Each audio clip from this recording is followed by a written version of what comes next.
New day, new topic. Today we are going to talk about class styles. So we've kind of touched on this when we did our sharing video and post earlier, but we're just going to go a little more in depth and tell you some different kinds of class styles beyond the ones that we've touched on.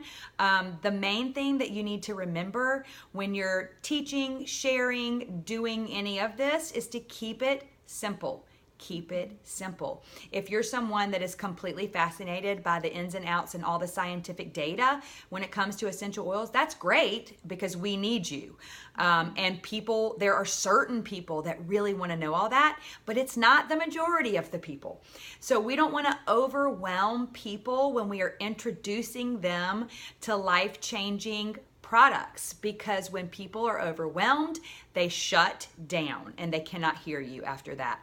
So it is so important to just stick to the basics, which is nice because it takes the pressure off of you. You don't have to know everything. You just have to know where to point people. So that's my main tip on any kind of class, any kind of sharing, is just don't share all the things at the first moment that you talk to somebody. You don't want to make it so complicated that they feel like this is too much. You know that using essential oils is easy and it's safe. And that's the main message that you want to convey no matter what kind of class you do. Right. So just keep it to these are the three main ways you use oils. They're safe, start low and go slow, all that kind of stuff, okay? So we talked a little bit the other day about the one-on-ones and, sort of the more casual sit-downs with a few people. We talked about doing an intro class. Some other things that you can do are Facebook classes. That can look a combination of doing just posts. You could do a Facebook Live, or you could do a combo of those two things.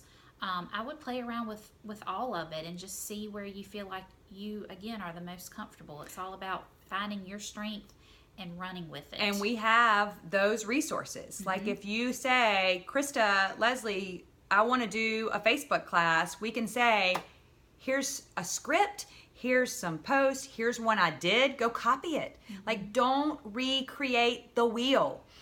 There are people that have gone before, even me and Leslie, to help us, and that's what we're doing for you. You don't have to design graphics to teach a Facebook class. Like, we've got them in our group. So just ask where they are. We can point you in the right direction and we can help you script it all out.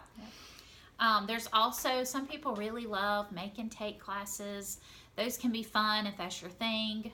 If you notice, that's probably not my thing.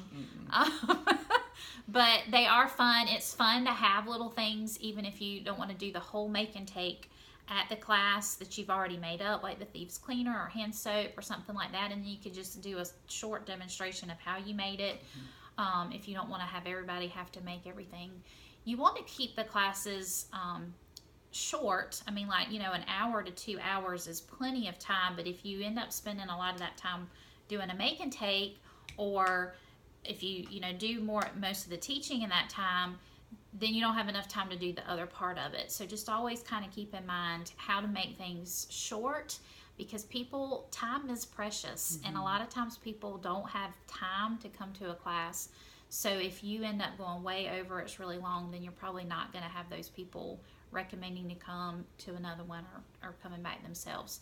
And another thing is vendor events. Those can be really fun. You get to meet a ton of people. You get to get your face and your info out there.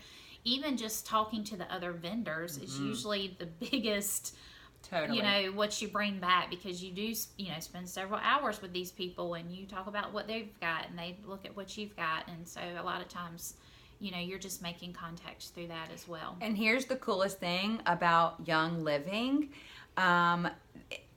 Network marketing, direct sales is huge right now, and it should be, because people are waking up and they're realizing, like, this is a better way.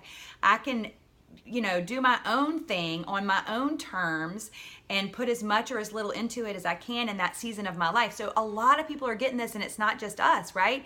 There are tons of other companies. You have friends, I'm sure, that are promoting their own products and their own other companies, which is amazing. That's fine. But here's what's cool about Young Living. They all still need us, right?